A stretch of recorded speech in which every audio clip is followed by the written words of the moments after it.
राज्य आउटसोर्सिंग कर्मचारी महासंघर एक गुरुत्वपूर्ण बैठक और सम्मेलन रविवार बलांगीर सांबादिक भवन ठारे अनुष्ठित हो जाइछि। बहुबार शांतिपूर्ण धर्मघट कलापर पूर्वतन राज्य सरकार खूब शीघ्र आउटसोर्सिंग कर्मचारी न्याय प्रदान करा बोली घोषणा करथिले। सेतबेले विरोधी दल रे थिबा भाजपा दल आउटसोर्सिंग कर्मचारी न्याय प्रदान सह तांका चाकरी को स्थायी करा जाऊ बोली दाबी करुथिले। एबे राज्य में भाजपा सरकार 100 दिन पूर्ति उत्सव पालन कलेनी, किंतु आउटसोर्सिंग कर्मचारी को स्थायी चाकरी दिगरे पदक्षेप नहीं नांती। एणु आ विलंब नकरी तुरंत राज्यर समस्त सरकारी आउटसोर्सिंग कर्मचारी को स्थायी चाकरी घोषणा करंतु और समस्त सुविधा प्रदान करंतु बोली बैठक में दाबी करा जायछि। आजर सम्मेलन में राज्य सरकार आउटसोर्सिंग संघर अध्यक्ष प्रभात महांती, सभापति संजय पट्टनायक, साधारण संपादक मानस दास, महासचिव हेमंत बस्तिया, जिला संघ उपदेष्टा हेमंत पंडा, सभापति राजेश झांकर, संपादक चंचल मिश्र समेत अन्य कर्मकर्ता माने उपस्थित थिले।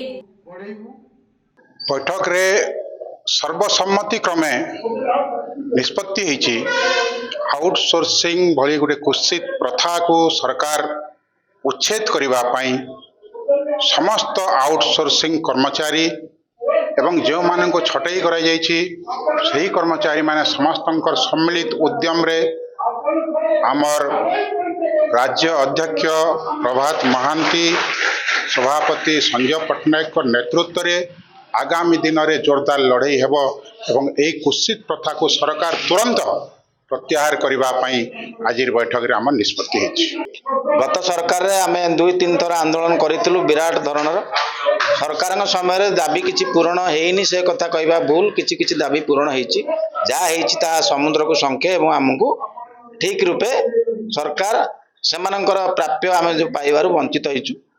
वर्तमान जे सरकार रे मुख्यमंत्री माननीय श्रीयुत मोहन चरण माझी 2-3 मास तले जेतेबेले विरोधी दलर मुख्य सचेतक थिले सीए कहिथिले जे आउटसोर्सिंग प्रथा उठिबा उचित एवं आपण मानकर दाबी युक्तियुक्त एवं ए आउटसोर्सिंग पिला मानकु तुरंत स्थायी करा जाओ।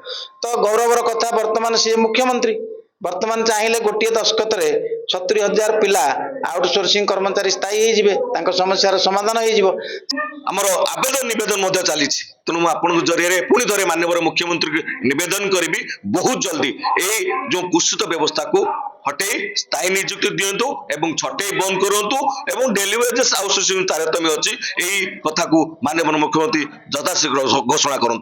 जेमती आम राज्य संघर आसथिबा नेतृवृंद कहते ये कुत्सित प्रथा हजार हजार उद्यमान युवक जो माने दिन राति परिश्रम करी सरकार जावतीय योजना को माने कार्यकारी करूचंती सफल भाव में कार्यकारी करूचंती दशंधी धरिकी काम करी आसीथिला सत्वे ना माने न्यायोचित दरमा पाउचंती ना कार्य क्षेत्र रे सम्मान की मर्यादा मिलुची।